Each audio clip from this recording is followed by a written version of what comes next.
Olá, eu sou Antônio Carlos Souza, sou psiquiatra clínico e sou psicodramatista. Já faz algum tempo que eu não toco desse assunto aqui, que eu considero extremamente importante, que é o TOC, transtorno obsessivo compulsivo. TOC é um acrônimo, é um grupo de letras que significam um termo, transtorno obsessivo compulsivo. Portanto, não deve ser usado como um substantivo. Os toques da pessoa, por exemplo, como eu escuto muito.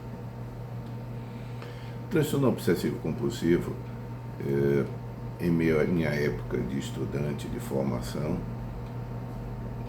na época chamava-se neurose obsessiva compulsiva e era considerada extremamente rara. Com o passar do tempo, a denominação mudou para transtorno obsessivo compulsivo, mas também o reconhecimento do TOC fez com que a percentagem dela, a prevalência dela no mundo seja reconhecida como alta. Cerca de 3% da população mundial tem TOC em nível clínico. E o que é que nós chamamos de TOC? Primeiro, como são dois nomes, precisamos entender o conceito que cada um desses nomes significa. Obsessivo significa fenômenos da ordem do mental. Compulsivo significam sintomas da ordem do comportamental. Então, quais são os fenômenos da ordem do mental que são queixados pelo paciente como sintomas?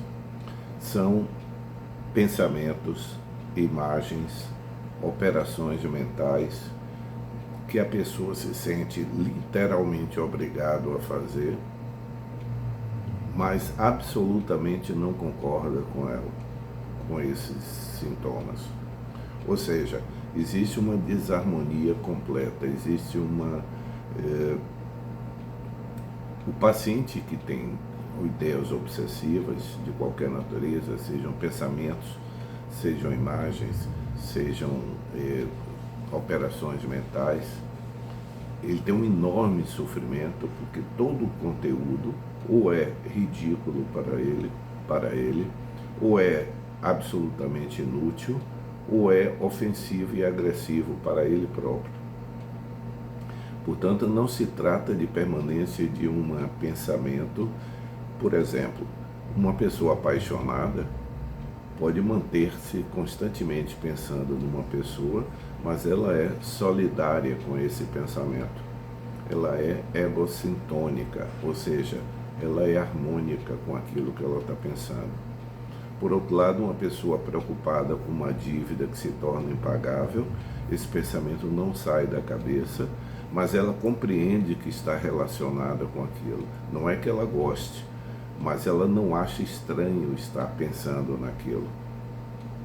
Enquanto que na ideia obsessiva, o próprio conteúdo da ideia, ou tem uma natureza que é ofensiva ao pensamento da pessoa, que é ofensiva às ideias da pessoa, ou se trata de uma operação mental que se torna cansativa da pessoa fazer mentalmente e não conseguir parar. Esse é o fato principal. Não quero, mas tenho que. Não quero pensar, mas tenho que pensar. É diferente, como nesses dois exemplos que eu disse, em que a pessoa não acha estranho estar com o pensamento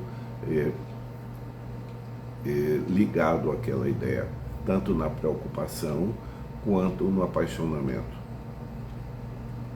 No lado compulsivo, o mesmo conceito acontece.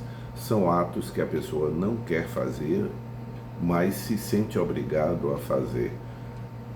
Ou seja, se eu considero que aquele quadro dali e aí atrás, a rosa meditativa, eu tenho que ir lá consertar para ver se ele está certo. Eu volto e ao mesmo tempo eu tenho uma sensação de que ele está errado. Essa contínua repetição pode ser de verificação não parar de verificar uma coisa, seja uma conta, seja a busca de um objeto, seja uma correção, seja a leitura, a pessoa ir para a leitura, para frente e volta com a sensação de que não leu. Essa mistura de dúvida com certeza, ou seja, eu sei que a porta está fechada, mas me dá a sensação que eu tenho que ir lá verificar mesmo. E ao voltar, essa experiência não satisfaz. Ou seja, quando um paciente que tenha toque, ele realiza um ato compulsivo ou um pensamento obsessivo, regra geral, as nossas dúvidas, a experimentação, a ação tende a esclarecê-la. Se porventura eu estiver procurando algo e for procurar naquela caixinha que está ali atrás, eu levantar quando eu acho ou não acho, só tem essas duas opções.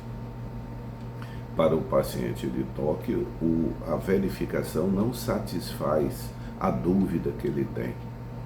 Por isso que antigamente era chamado mal da dúvida, porque a essência do toque é a contínua sensação de dúvida, seja no plano mental, no plano das ideias e das imagens, que podem vir como forma de imagem, que a pessoa não consegue tirar da cabeça, imagens sempre desagradáveis.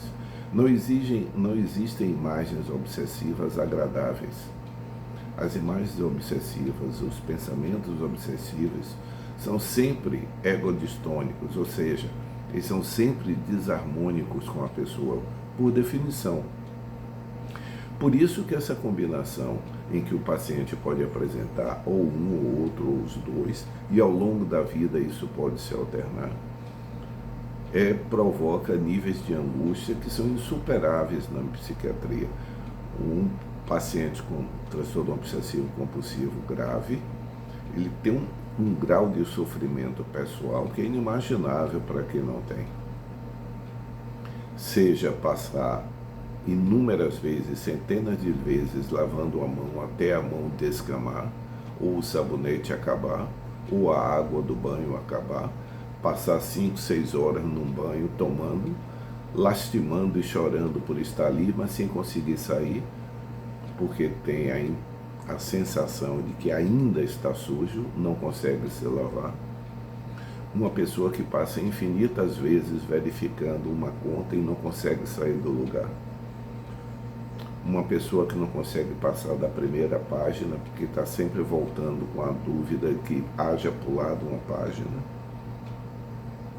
Essa sucessão de coisas que podem ir do gravíssimo, que causa, como eu disse, níveis de angústia insuperáveis na psiquiatria, até níveis mais leves em que são contornáveis, em que a própria pessoa consegue lidar com eles num nível mais operacional. Existe uma outra forma de apresentação, uma outra circunstância, que são os rituais, quando a pessoa repete uma sequência de atos sempre do mesmo jeito e tendo que repeti-los na totalidade. Caso seja interrompido, tem que começar do começo. Recomeçar, tem que voltar ao início. Seja o ritual para dormir, ritual para tomar banho, seja o ritual para fazer uma prova, qualquer que seja, ritual para entrar em casa, seja qual seja, toda essa série de ações repetidas que a pessoa não quer repetir, mas ela se sente obrigada a repetir infinitas vezes porque ela não se satisfaz, provoca aquela situação de no dia a dia as pessoas chamarem pessoas que tenham sintomas de toque de manias. Fulano tal tem mania disso, fulano é cheio de manias. Mania é uma expressão psiquiátrica que deve ser reservada exclusivamente para situações de elevação patológica do humor do transtorno afetivo bipolar. Isso é mania, é uma elevação, é uma euforia patológica. O que nós estamos falando, que no dia a dia as pessoas se referem a mania, se trata de atos compulsivos ou rituais compulsivos. É importante nós citarmos aqui, porque, regra geral, as pessoas que têm um toque, as coisas demoram muito tempo para chegar até um tratamento. A média é longa, as pessoas que chegam ao profissional, em geral, têm anos em que ele vem sofrendo calado. Por quê? Porque é muito difícil uma pessoa dizer para outra que não controla o que pensa ou não controla o que faz. Porque se assemelha ao estereótipo do que é o que as pessoas consideram loucura. Você não controla? Como é que você não controla seu pensamento?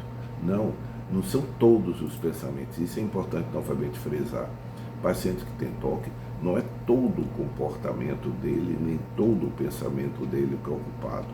Mas a ideia obsessiva ocupa tal volume de tempo que pode paralisá-lo para qualquer outro esforço intelectual.